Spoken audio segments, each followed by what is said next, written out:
Your soul is mine.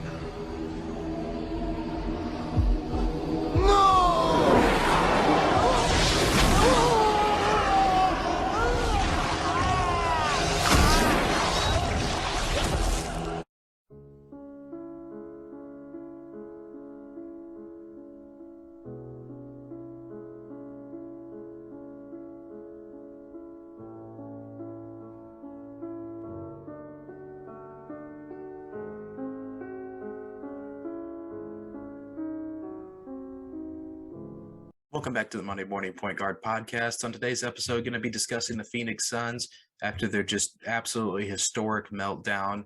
Where do they go from here? How do they recover from this as a franchise moving forward into next season? If you did enjoy the video, please be sure to like it as well as subscribe for weekly content. Also, the podcasts are now up on Spotify, so you can listen to the full episode uninterrupted there.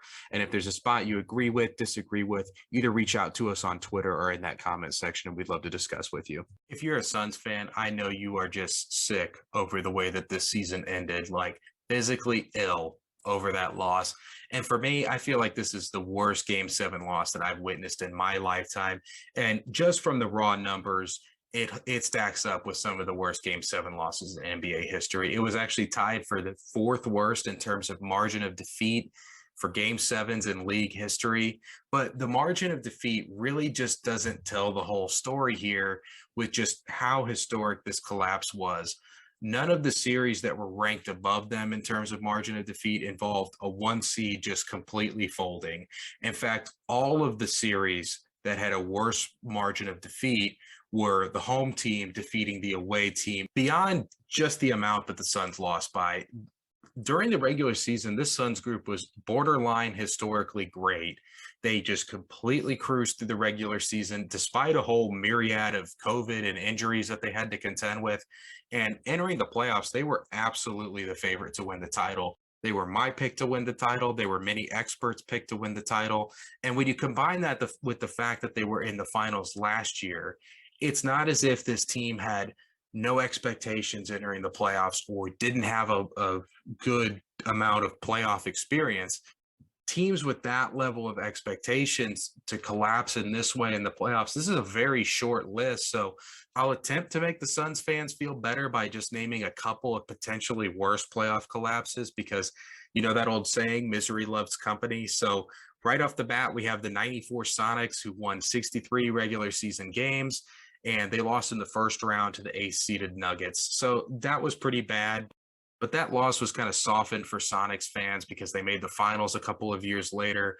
Also back then, first round series were only 5 games, so anything could happen.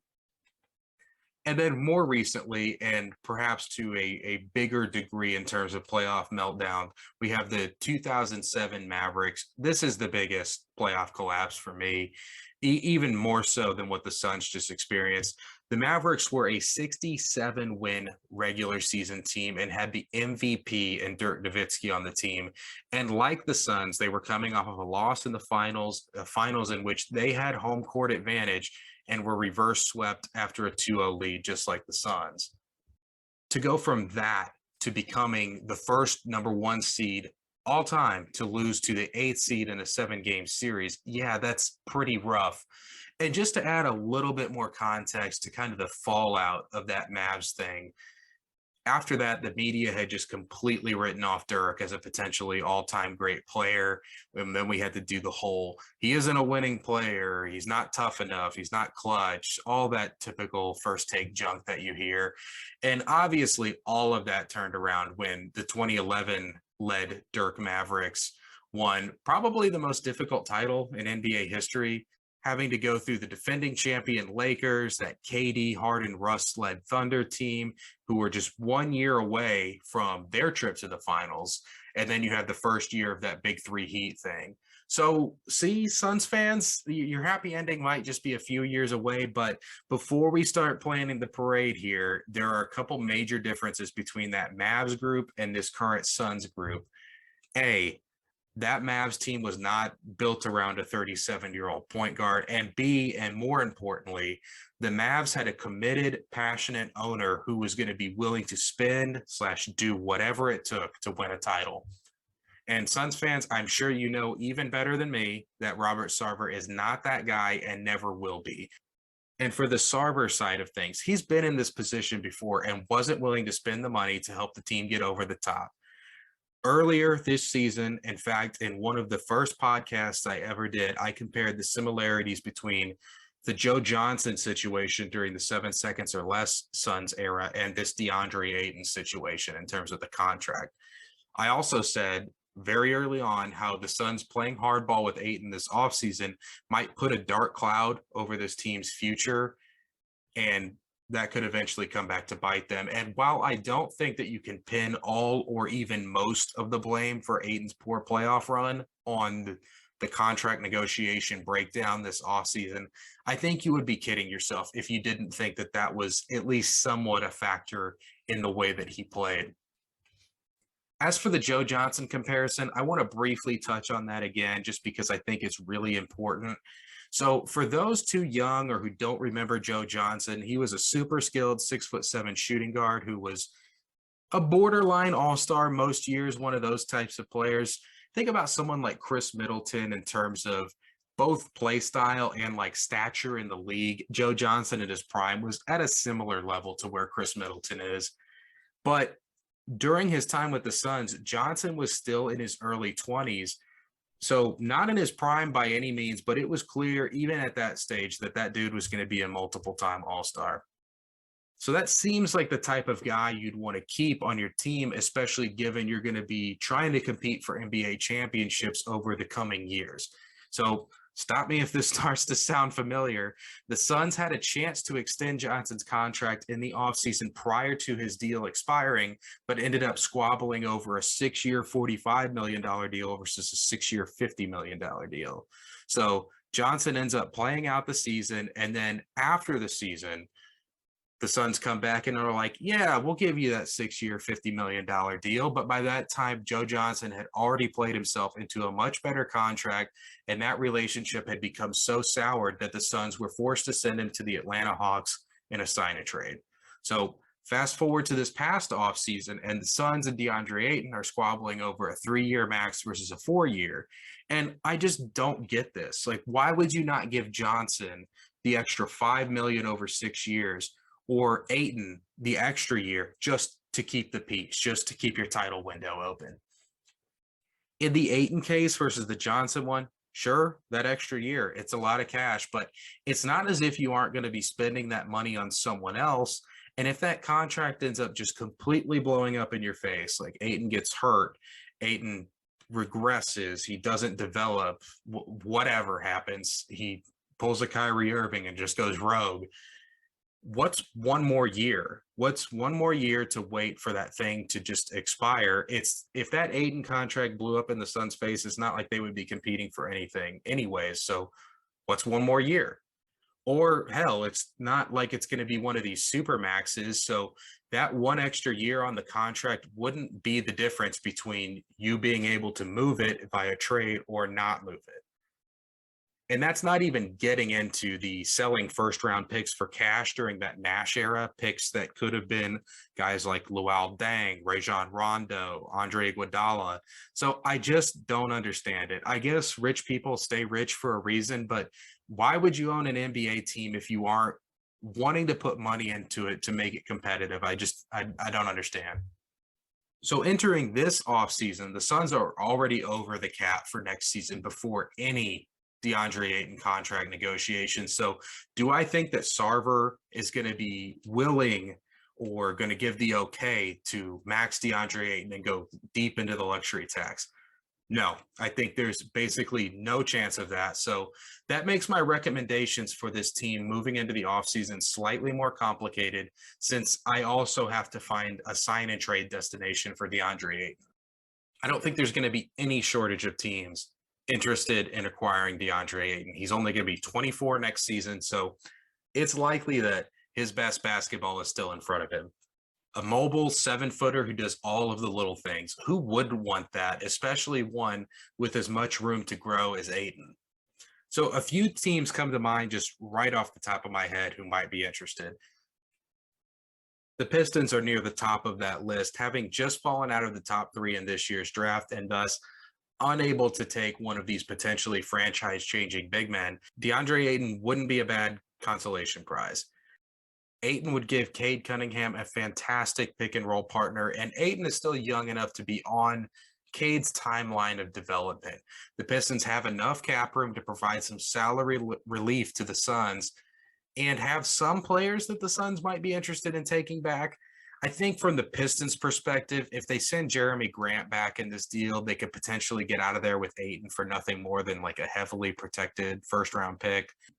And from the Suns' perspective, Stupid Sarver gets his cap relief, and then Grant would give them an obvious upgrade on that Crowder spot and a guy who's also capable of playing the small ball five. And that's something that the Suns are in desperate need of. The Thunder are another team that comes to mind. With the second pick in the draft, the way things are currently sitting, it looks like they're looking at Jabari Smith there. And Ayton is basically the perfect guy to pair with Jabari Smith. Smith is never going to be a defensive anchor, so Ayton can fill that role. And Smith is also used to playing with a true center during his time in college, so that fit would, I think it would really work. Also, like the Pistons with Cade, it would give guys like Josh Giddey and Shai Gilgeous-Alexander a real pick and roll threat. On the Suns side of things, Oklahoma City has plenty of draft picks to give up in a potential deal like this. Even this year, they have the 12th and the 30th pick aside from their number 2 pick. And then if you pair that with that's like Derek Favors, maybe Mike Muscala, the Suns could cobble together some sort of center production, or they could use those picks that they're acquiring from OKC at a different deal. If I'm the Suns, I like player-wise what I'm getting back more in that Pistons deal, but if I have another deal kind of in the background looming that would require me to send out draft picks, this might be the way to go. The Pacers are another team who are looking to upgrade at center. And I'd heard some rumors around the trade deadline. They were looking to swap Miles Turner for DeAndre Ayton. So they could send back Miles Turner, maybe like TJ McConnell, something like that. The Suns get a big man on a cheaper deal and a backup point guard. That's two things that they desperately need. And if I'm the Pacers, I would absolutely not throw the 6th pick into this deal, but I could be willing to move something heavily protected.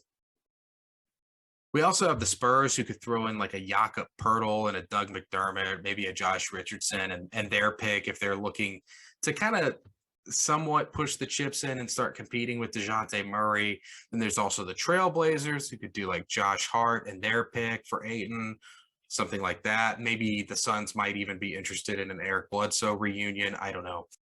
That's pretty much it for the teams who can provide cap relief to the Suns. The other teams that would be interested, like your Hornets, your Bulls, the Knicks, teams like that, they would have to do basically kind of a 1-for-1 swap where the money is matching up. The Suns may or may not be interested in doing something like that. I don't really see from a Sarver perspective how that solves anything. So I would lean more towards the deals that I just mentioned with teams with some cap room to help kind of alleviate some of that luxury tax from the Suns. From the Suns' perspective here, they're kind of at DeAndre Ayton's mercy in terms of where he wants to sign, but it will still be important for them to try and get back whatever they can in a deal to try and mitigate his loss. The good news for the Suns is even the teams I mentioned with cap room, nobody this offseason has enough room to max DeAndre Ayton without some help from the Suns, without just completely gutting their roster in terms of cap holds. So they're absolutely going to have a chance to get something back in a potential deal. Now, more potentially good news for the Suns fans. There's a pending investigation into Robert Sarver regarding his conduct. So maybe that wraps up soon and he's forced to sell the team, similar to Donald Sterling. And then provided that new owner is going to be willing to open up that checkbook, I would absolutely bring back DeAndre Ayton, no questions asked, if I basically had a blank check to try and make this team into a title contender. But regardless of that whole mess, there are still a few things that I think the Suns need to kind of upgrade on, regardless on the DeAndre Ayton situation. So really 2 things stood out to me this playoff run. The Suns absolutely need an upgrade on the wing in that Jay Crowder spot. and they really need a reliable backup point guard who can also play alongside CP3. Cam Payne is just far too inconsistent. He's got the whole Jekyll and Hyde thing going on as far as point guards go. It's either really good or really bad. And even when healthy, that causes them to be too CP3 reliant. And then when they aren't healthy, like in that Pelicans series, Chris Paul is forced to play major minutes and put on major miles. And that just isn't realistic for a 37-year-old going on 38-year-old point guard who has an injury history. Now let's get some bad news out of the way first. The Suns had that chance to find that perfect player for that role 2 years ago in the draft in Tyrese Halliburton. Instead, the team went with Jalen Smith, whose team option wasn't picked up thanks to Sarver, and then he was shipped off for Torrey Craig. But that's sunk cost at this stage. So the good news is that the Suns have a handful of really tradable contracts here that when you put them together, add up to a really nice player or players. The first guy that comes to mind to me is Tobias Harris, and I have been shopping him everywhere this offseason because the 76ers seem really hell-bent on moving off of him. So I don't think it would take much to get a deal done. If the Suns did something like Dario, Shamet, Crowder for Tobias Harris, I think the money works out. If you throw in a protected pick or a pick and a pick swap, I think that's enough to get a deal done. Philly gets some much needed depth and gets out of the Tobias Harris contract, and the Suns get a clear upgrade on that Jay Crowder spot. And I know Tobias Harris isn't exactly an inspiring name, but in a situation where he isn't asked to create his own offense and isn't a primary scoring option, I think he looks really good in those scenarios. Just a few other names I want to throw out there as potential wing fits for similar trade packages. You got Bojan Bogdanovic. If the Jazz are entering like a rebuild, you could do two of the three guys I just mentioned to get the money to work there. Jeremy Grant, similar. I already mentioned him also. And then there's also Gordon Hayward. I think the Hornets are pretty desperate to move off of him, but given the injury history with him, I'm just not sure how interested I would be in that as the Suns. I would normally throw Harrison Barnes in there, but the Kings seem dead set on making the play in. So I doubt they would be willing to move Barnes in some type of 2-for-1 swap. Now, guard wise, you could trade for guys like Malcolm Brogdon, Terry Rozier, hell, maybe even D'Lo if the Wolves are super desperate to move off of him. And then you could maybe even go after a guy like Buddy Hield if you're comfortable with moving Booker back into more of a point guard thing like he was prior to acquiring Chris Paul. But I really think that shoring up the wing is going to be more of a priority for the Suns using that trade option that I mentioned. This is a really weak free agency class on the wing. So you aren't likely going to find that bargain bin type deal or bargain bin value at the wing through free agency this year. But I think you can for guard. Ricky Rubio is a guy I've been pitching to basically every team. He's played with Booker before, and he showed that this year he's capable of playing alongside another point guard. But coming off of a pretty major injury at his age, you might not want to do that. I find the idea of Rondo and CP3 on the same team really hilarious and unlikely, but that would be an option. But the guy I really think they should go after is DeLon Wright. And for those who missed that Hawks Heat playoff series this season, he's shown that he can hit some shots if he's left open, but he's a huge pest defensively. And a more defensive-oriented backup point guard just seems to me to be the more logical choice if I'm the Suns. Booker can do enough creation on the ball that you won't really be hurt by the lack of offense too much.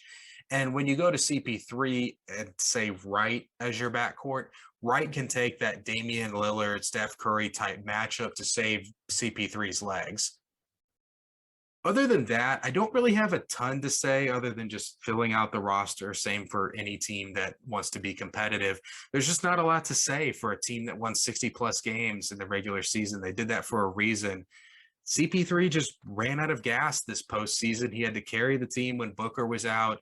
And just in general, this team picked the worst possible game to have their worst game of the season. Now, by all means, I'm not saying that they just need to run it back, keep things exactly as they are.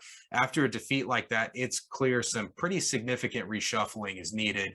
But I just don't know that you need to throw the baby out with the bathwater and trade guys like Chris Paul, or in the case that the owner was willing to open up the checkbook, I don't think you need to move off of a guy like DeAndre Ayton. But given how frugal this owner is, it's likely that major changes are heading the Suns' way. So given all of those factors, Suns fans, let me know, who would you be targeting this offseason to get this team back in a championship contention state?